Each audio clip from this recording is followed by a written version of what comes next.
Hey there, I'm Mike Rignetta, and this is Crash Course Theater. Yorick, you are looking especially dead today. How fitting? Because today, it's the Theater of Cruelty, a style developed by the French genius Antonin Artaud, a guy who believed that theater in the West had become way too hung up on realism. He wanted theater to get out of the living room and return to its origins: magic, myth, and ritual. Today we'll be looking at Artaud's life and his influential book of essays and one of his plays, the show about scorpions crawling out of a wet nurse's vagina that you never knew you needed. Lights up.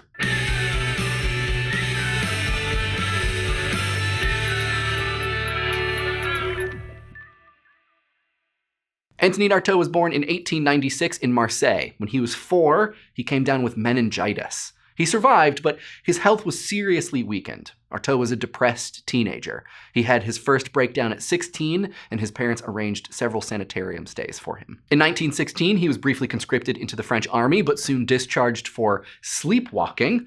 He went back to the sanitarium where his doctor prescribed opium, which is A, not helpful for depression, and B, a really bad idea because it's opium.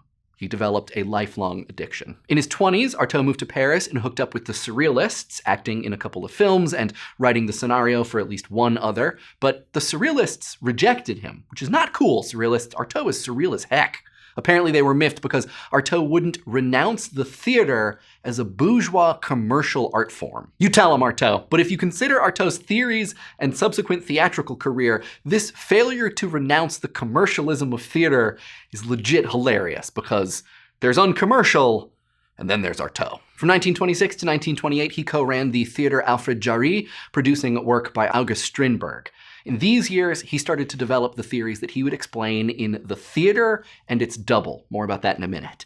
And he tried some of them out in his staging of Percy Shelley's incest-heavy verse drama, The Cenci, which did about as well with critics and audiences as you would expect an incest-heavy verse drama staged to actively unhinge the spectator to do. Then Artaud went to Mexico, took peyote, wrote some memoirs, and detoxed from heroin, though he would later retox.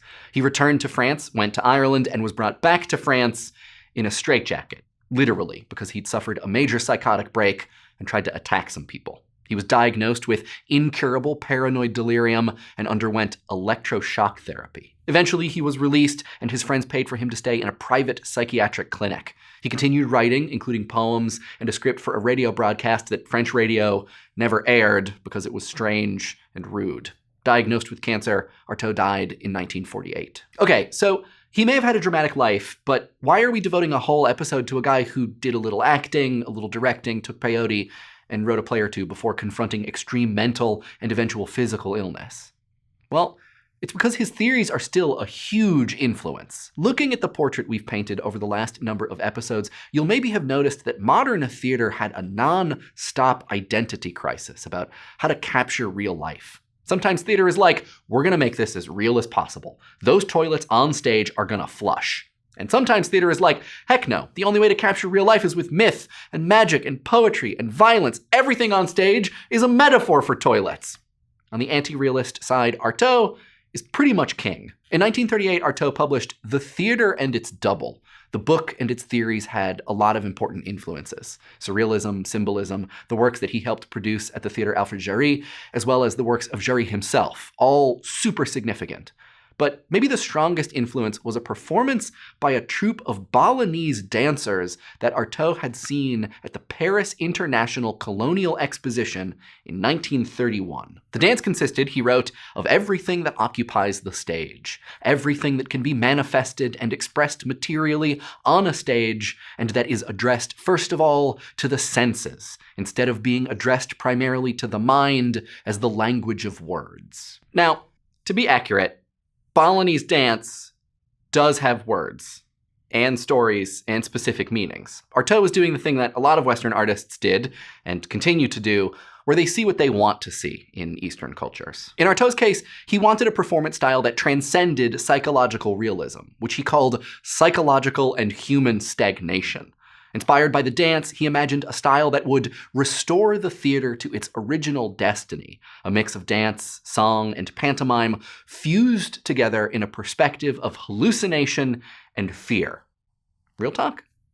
Count me in. Artaud called his new form the Theater of Cruelty, a place in which violent physical images crush and hypnotize the sensibility of the spectator, seized by the theater as by a whirlwind of higher forces. Now, Artaud wasn't talking about actual physical violence. Well, he wasn't only talking about actual physical violence, but rather a violent impulse that would rupture ordinary perception and the boring, normcore way that most people conduct their day-to-day lives. Society, he thought, had become sick, complacent, lulled by a bourgeois illusion. People needed ceremony and ritual, a magic exorcism, to heal. Artaud believed that the theater had learned all the wrong lessons from Aristotle, with his emphasis on plot and language and his meh attitude towards spectacle. The Theater of Cruelty was going to be all spectacle, all the time. It would use music, dance, and certifiably bananas lighting design that would wake up the audience to how bizarre and violent real life actually is. He wanted a theater that would leave an ineffaceable scar. In his words, the Theater of Cruelty has been created in order to restore to the theater a passionate and convulsive conception of life. It is in this sense of violent rigor and extreme condensation of scenic elements that the cruelty on which it is based must be understood.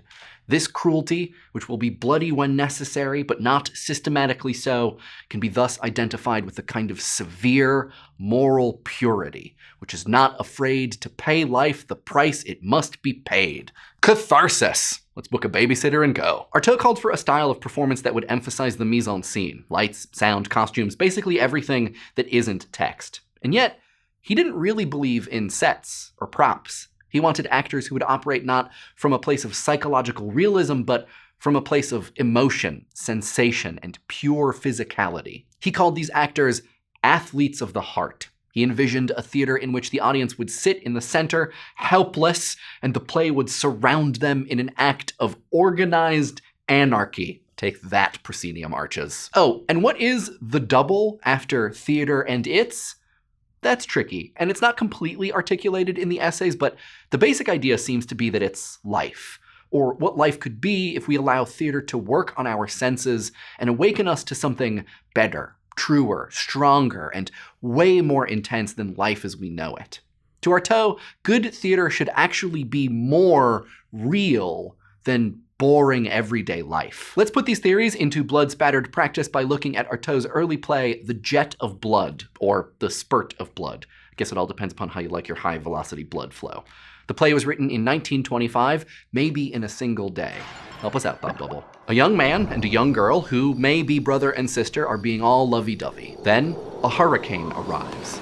And here's a fun stage direction. Two stars are seen colliding, and from them fall a series of legs of living flesh with feet, hands, scalps, masks, colonnades, porticos, temples, alembics, falling more and more slowly, as if falling in a vacuum. Then, 3 scorpions, one after another, and finally a frog and a beetle, which come to rest with desperate slowness, nauseating slowness. Then, a knight comes in, pursued by a wet nurse who is holding her swollen breasts. The knight eats some cheese and chokes. Night falls, the earth quakes, lightning flashes, and an enormous hand comes out and grabs a prostitute by her hair and shouts, "Look at your body!" The prostitute shouts, "Leave me alone, God!" And she bites him. Cue enormous jet of blood. That title was not a metaphor. More lightning, because God does not like being nibbled upon, and then everyone is dead except for the prostitute and the young man. They fall into each other's arms. The wet nurse, who doesn't have breasts anymore, re-enters, dragging the corpse of the young girl. Scorpions crawl out from underneath the wet nurse's dress, and here's another fun stage direction. Her vagina swells up, splits, and becomes transparent and glistening like a sun. The young man and the prostitute run away, at which point the young girl sits up and says, "The Virgin! Ah, that's what he was looking for." End scene. Thanks, Thought Bubble. Lot going on there, and it all happened in about 3 pages of text. The whole history of the universe, from the Garden of Eden to the Apocalypse, in 3 gonzo pages. I'm gonna go ahead and say, yeah, that's the Theater of Cruelty. I don't know about you, I definitely feel fused together in a perspective of hallucination and fear. The Jet of Blood was scheduled for the Theater Alfred Jarry season of 1926 and 27, but it was never produced in Artaud's lifetime. Artaud spent a lot of his life in various institutions and various states of mental discombobulation. His writing and art, especially in his later years, is cryptic, strange, and sometimes gross. Still, he's been a huge influence on theater makers and theater companies who feel let down by realistic writing and Stanislavski-style acting. Jean Genet, Jerzy Grotowski, Peter Brook, The Living Theater, all big fans. Also, John Cage, Merce Cunningham, and even Jim Morrison. As legacies go, not too cruel. Thanks for watching. We'll see you next time when we explore yet one more way to give the theatrical finger to realism. We're going to meet the mostly Marxist, totally dialectical, often smelly theatrical mastermind Bertolt Brecht. It's gonna be epic. But until then, curtain. Crash Course Theater is produced in association with PBS Digital Studios. Head over to their channel to check out some of their shows like Braincraft. Braincraft is a show about psychology, neuroscience, and why we act the way we do. Crash Course Theater is filmed in Indianapolis, Indiana, and is produced with the help of all of these very nice people. Our animation team is Thought Cafe. Crash Course exists thanks to the generous support of our patrons at Patreon.